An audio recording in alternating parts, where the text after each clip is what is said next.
네, 오늘 러셀을 포함한 뉴욕의 주요 4대 지수가 혼조세를 보이고 있습니다. 고용 지표를 소화하고 있는 모습인데요. 현재 S&P 500만 버텨주는 모습인데 강보합권 거의 움직임 없는 모습이고요. 다우 지수가 0.13% 빠지고 있고 나스닥도 0.17%, 러셀은 조금 더 강하게 빠지고 있는 걸 우리 시간 5시 30분 기준으로 확인해 볼 수 있겠습니다. 마감까지 또 어떻게 흘러가는지 저희랑 같이 지켜보도록 하시겠고요. 이어서 히트맵을 통해서 오늘 자금의 흐름은 어떤 방향으로 흘러갔는지 확인해 보겠습니다. 자, 상승이 초록색 그리고 하락은 빨간색으로 표시가 되는 히트맵입니다. 오늘 보시면 이제 주요 빅테크들이 좀 약세를 보이고 있습니다. 시총이 큰 종목들 우선적으로 살펴보시면요. 구글이 2% 넘게 빠지고 있고 마이크로소프트도 2% 넘게 하락하고 있는 모습인데요. 다만 엔비디아는 1.37% 오르면서 강세를 보여주고 있고요. 엔비디아를 포함해서 반도체 업종 섹터들은 좀 좋은 흐름을 가져가고 있습니다. 자, 여기에 더해서 오늘 소비 방어주들도 흐름 괜찮고요. 에너지 쪽 그리고 유틸리티 쪽으로도 매수세가 좀 유입이 되고 있다라고 보실 수가 있겠습니다. 자, 히트맵 통해서 자금 흐름을 짚어봤고요. 오늘 시장을 움직인 좀 커다란 이슈들은 어떤 게 있는지 같이 확인해 보시죠. 자, 오늘 시장에 가장 크게 영향을 미쳤던 건 아무래도 1월 고용 지표입니다. 자, 비농업 고용과 실업률에 관련한 발표가 있었는데 이 두 가지 내용을 한번 다음 장 통해서 확인해 보도록 하겠습니다. 자, 비농업 고용 발표가 됐고요. 실업률까지 같이 나왔는데 일명 슈퍼볼급 고용 지표라는 표현까지 나오더라고요. 당초에 지난 6일 발표될 예정이었는데 미니 셧다운으로 인해서 며칠 연기가 됐고요. 오늘 발표된 내용을 한번 살펴보시면 일단 비농업 고용입니다. 전월 대비해서도 좋게 나왔고 예상치보다도 한 2배 이상 웃도는 깜짝 발표가 나왔는데 13만 명으로 실제치가 나왔습니다. 최근에 좀 둔화 흐름이 계속되고 있다 보니까 오늘은 깜짝 반등이다라고 표현을 해볼 수 있겠는데요. 업종별로도 특징을 보시면요. 경기 방어 업종이 고용을 주도했습니다. 특히나 의료 쪽이 좀 증가를 주도한 모습이고요. 경기 민간 업종도 일부 회복세가 나왔습니다. 제조업은 5천 명 늘어나면서 1년 반 만에 증가를 회복했습니다. 자, 해석을 이렇게 해볼 수 있겠습니다. 고용 둔화 우려 일단 진정이 됐다. 자, 그렇다면 실업률은 어떻게 나왔을까요? 실업률도 전월 대비해서도 줄었고 예상치인 4.4%보다도 하회를 했습니다. 실업자 수를 수치로 보시면 14만 명의 감소를 한 건데 여기서의 핵심은 노동시장이 질적으로도 개선이 됐다는 겁니다. 이걸 어떻게 확인해 보실 수 있냐면요. 노동 참가율이 62.5%로 상승을 했고 고용 인구 비율도 개선이 됐고요. 파트타임이 45만 명 감소를 하면서 불안정 고용이 감소했구나라는 걸 보실 수가 있겠습니다. 시간당 평균 임금도 전월 대비 전년 대비 모두 늘었는데요. 한마디로 노동시장의 질적 개선까지 함께 이뤄졌다라는 거겠죠. 결국 고용이 강해서 경기 우려는 줄었는데 그러다 보니까 연준 입장에서는 마음이 급할 이유가 없겠죠. 금리 인하에 대한 기대감이 밀리면서 시장이 오늘 좀 다소 부담을 느끼는 상황입니다. 자, 그렇다면 이 고용 지표와 함께 또 보실 만한 이슈는 어떤 게 있을까요? 자, AI만 걸리면 던진다. 월가의 AI 공포 투매 바람이 불고 있다라는 내용인데 조금 더 자세하게 짚어보시죠. 자, AI 공포 투매가 확산되고 있습니다. 전통 업종으로서 순환매가 가속되고 있는 모습인데 블룸버그와 파이낸셜 타임스의 이야기가 있습니다. 한번 짚어보도록 하겠습니다. 자, 블룸버그의 분석이 나왔는데요. AI에 대한 우려가 오히려 AI 수혜주 매도를 촉발하고 있다라는 분석이었죠.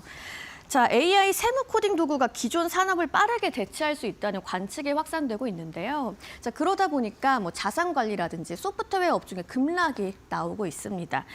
AI가 가장 활발하게 적용되는 업종이 오히려 가장 빠르게 좀 흔들릴 수 있다라는 내용이겠고요. 다음으로 파이낸셜 타임스도 보도를 내놨는데요. 금리 부담, 오늘 소개해드린 고용 서프라이즈죠. 여기 촉매 위에 AI 기술주 매도 확대로 지수 상승이 제한받는 오늘의 상황입니다. IT 업종 관련해서 작년 10월 이후에 S&P 500 내에서 최악의 성적을 거뒀다라고 이야기를 했는데 AI의 랠리를 주도했던 게 기술주죠. 최근 7.7% 하락한 상황을 콕 집어 얘기를 했고요. 고평가 부담이 쌓인 기술주가 작은 악재에도 더 민감하게 반응을 하다 보니까 자금이 전통 업종으로 이동하고 있다라는 이야기입니다. 자, 오늘 시장이 좋은 뉴스를 마냥 환영하지 못하는 이유까지 한번 짚어봤고요. 자, 그렇다면 종목별로는 또 어떤 이슈가 이슈가 있는지 특징주를 조민재 앵커와 만나보겠습니다. 오늘 시장의 장세를 결정했던 특징주들 이슈 가장 먼저 M7 종목부터 살펴보도록 하겠습니다. 가장 먼저 첫 번째는 오늘 2.5% 이상 큰 폭으로 내린 구글인데요. 이 영화 빅쇼트의 주인공이죠. 마이클 버리가 최근 들어서 이 구글, 알파벳이 100년짜리 만기 채권을 발행한다는 소식에 상당히 좀 경고 어린 시각을 밝혔습니다. 내용이 다음과 같은데요. 마지막으로 이런 100년짜리 채권을 발행한 기업이 1997년 모토로라였는데 그 이후에 모토로라의 주가가 급락했던 것이 이번 구글 사례를 보면 자연스럽게 연상된다. 이 때문에 다시 한번 전반적으로 구글 투심이 악화가 되면서 큰 폭으로 주가가 하락했고요. 이어서 마이크로소프트, 오늘 소프트웨어주들이 전반적으로 흔들리는 모습이 다시 한번 나타났었죠. 이 때문에 그 대장주라고 할 수 있는 마이크로소프트 역시 2% 이상 급락이 나왔는데요.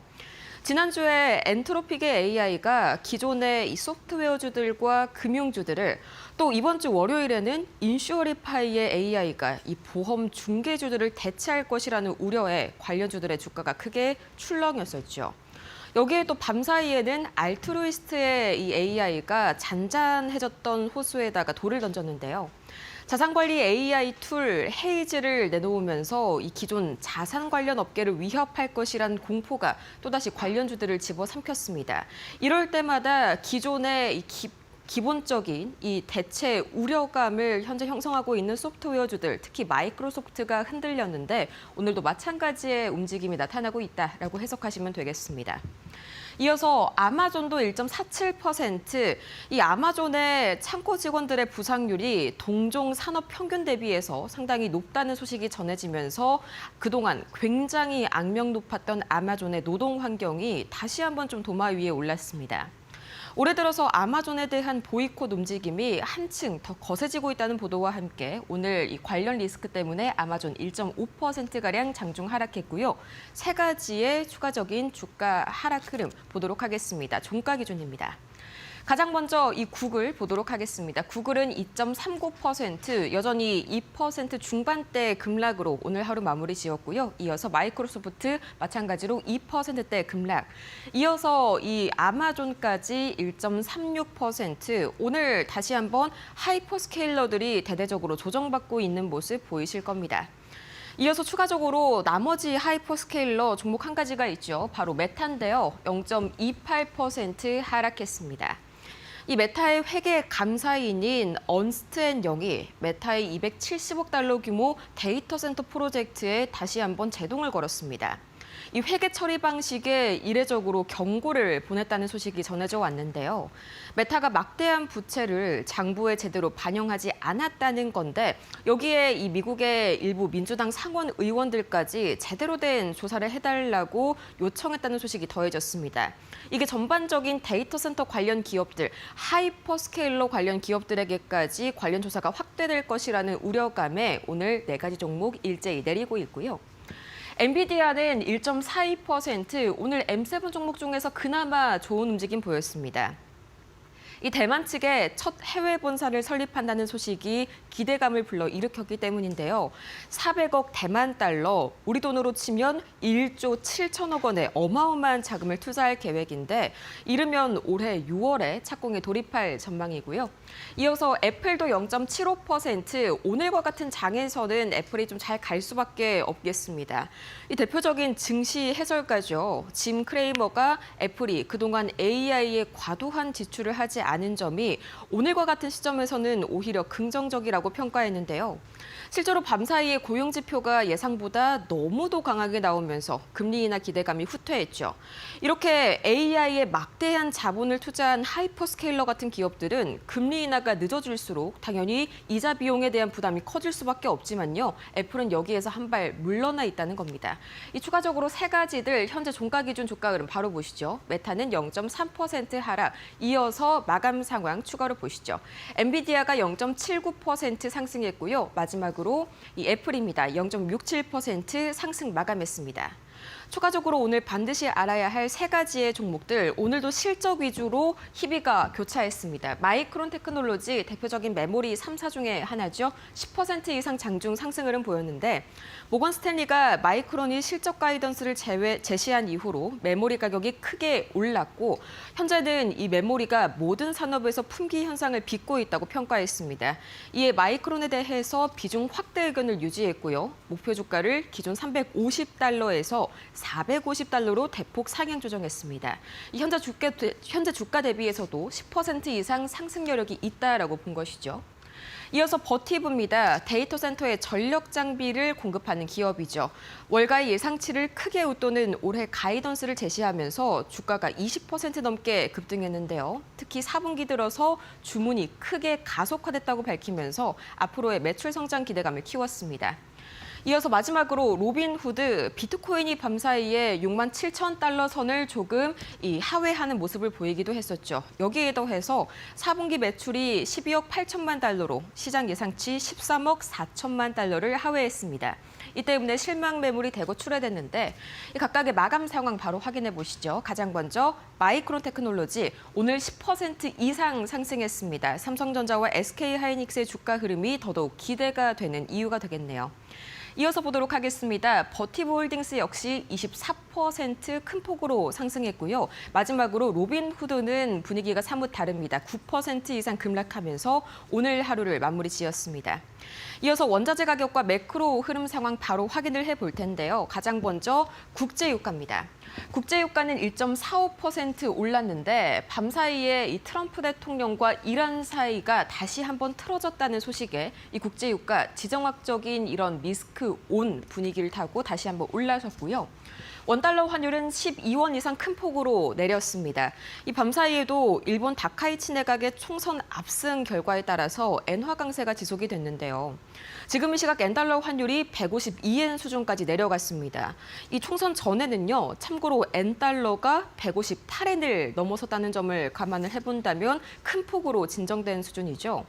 원화는 같은 아시아 통화인 엔화와 비슷한 움직임을 보이는 경향이 있는데 덕분에 동반 강세가 진행된 원화입니다. 덕분에 원달러 환율도 진정이 됐고요. 비트코인은 상황이 좋지가 않습니다. 1.64% 내려서면서 장중에는 한때 67,000달러 선이 무너지기도 했는데요. 현재로서는 거래량이 현저히 줄어든 상태가 됐기 때문에 작은 매도세에도 가격이 쉽게 출렁이는 모습입니다. 반면에 금 가격은 다시 한번 5,100달러 선을 넘어섰는데 이란과 미국 사이에 이런 지정학적인 위기 고조가 금 가격을 끌어올렸고요. 미국채 10년물과 미국채 2년물은 큰 폭으로 제법 올라섰습니다. 밤사이에 미국채 10년물 국채 경매가 있었는데 이게 생각보다 수요가 좀 부진했고요. 수요가 없으면 더 높은 금리를 내세워야겠죠. 이 때문에 미 국채 금리는 동반 오름폭을 확대했습니다. 지금까지 뉴욕 증시 마감 상황 정리해봤고요. 3대 지수 종가까지 바로 확인해 보시죠. 이 다우지수가 0.13% 하락했고요. 나스닥이 0.16% 약보합권, 이어서 S&P 500까지 약보합권에 머물면서 잘 나와도 너무 잘 나온 고용지표 때문에 이 금리 인하 기대감이 후퇴하면서 눈치 보기 장세로 마무리가 된 지난 뉴욕 증시였습니다. 지금까지 뉴욕 증시 이 3대 지수 종가 기준까지 봤습니다.